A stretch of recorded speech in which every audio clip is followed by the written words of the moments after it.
Mas, kayaknya sistem kita kena hack deh. Kok bisa ya? Iya, kayaknya ada yang akses link sembarangan deh. Saya benerin dulu ya. Oke. Mas, gimana mas? Udah aman belum? Udah, saya udah benerin tadi dan sistem kita sekarang udah balik normal lagi. Emang tadi kenapa sih mas? Nah, jadi tadi sistem kita itu kena hack atau penipuan komputer. Jadi gini teman-teman, penipuan komputer adalah penggunaan komputer dan internet untuk melakukan tindak ilegal demi keuntungan pribadi, seperti mencuri identitas, data keuangan, dan merusak sistem. Sebab penipuan melalui komputer. Jadi penipuan digital ini terjadi karena kurangnya kesadaran pengguna, keamanan perangkat yang lemah, trik manipulasi pelaku, luasnya akses internet, kemajuan teknologi yang disalahgunakan, dan tentu saja karena motivasi ekonomi. Jadi kita ini harus berhati-hati saat beraktivitas online. Komputer fraud terbagi menjadi 5 klasifikasi. Yang pertama ada input fraud. Nah, input fraud ini adalah penipuan yang terjadi saat kita memasukkan data ke dalam sistem dengan cara memanipulasi atau memodifikasi data. Nah, yang kedua ada processor fraud, yaitu penipuan yang dilakukan dengan menggunakan komputer tanpa izin, termasuk pencurian waktu dan layanan komputer.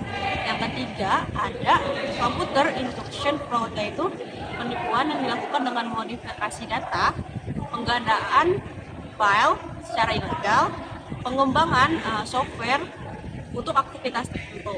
Nah, yang keempat, ada data fraud, yaitu penipuan yang dilakukan dengan penyalahgunaan atau perusakan data setelah data dimasukkan ke dalam sistem.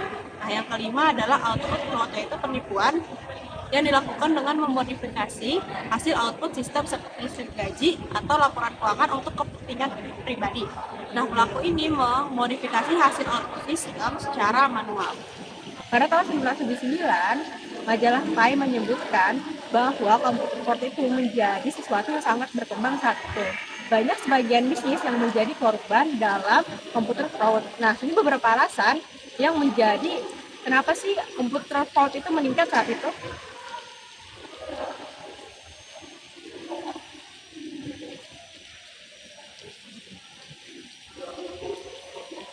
Nah, penipuan komputer itu bisa kita deteksi loh. Jadi, deteksi penipuan komputer merupakan sebuah proses identifikasi awal mengenai aktivitas yang tidak wajar di dalam sistem informasi kita.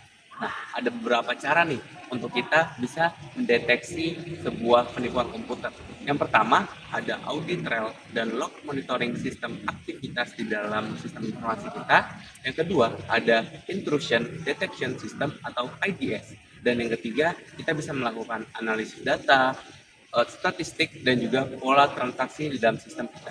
Dan yang terakhir, kita bisa memanfaatkan AI ataupun machine learning untuk mendeteksi komputer fraud. Nah, tentunya komputer fraud ini bisa kita hindari dan juga kita cegah. Jadi, pencegahan itu kita lakukan untuk memastikan bahwa sistem informasi kita sangat kuat sehingga tidak ada pihak lain yang bisa meretasnya. Nah, pencegahan ini itu tidak hanya melibatkan teknologi saja, tapi juga di dalamnya itu ada kontrol manusia, ada kebijakan, dan juga budaya kerja yang harus kita tanamkan. Nah, apa aja sih cara-cara untuk kita bisa melakukan pencegahan ini? Yang pertama, ada autentikasi berlapis ataupun pengendalian akses sistem. Yang kedua, segregation of duties atau pemisahan tugas. Dan yang ketiga, kita bisa menggunakan firewall, enkripsi data, ataupun keamanan jaringan. Dan yang keempat, kita bisa melakukan pelatihan dan juga meningkatkan kesadaran akan keamanan pengguna. Dan yang terakhir, kita bisa melakukan backup data, disaster recovery, dan juga business continuity. Nah, itu tadi penjelasan kita mengenai penipuan dan pengamanan komputer. Terima kasih sudah menonton. Bye-bye!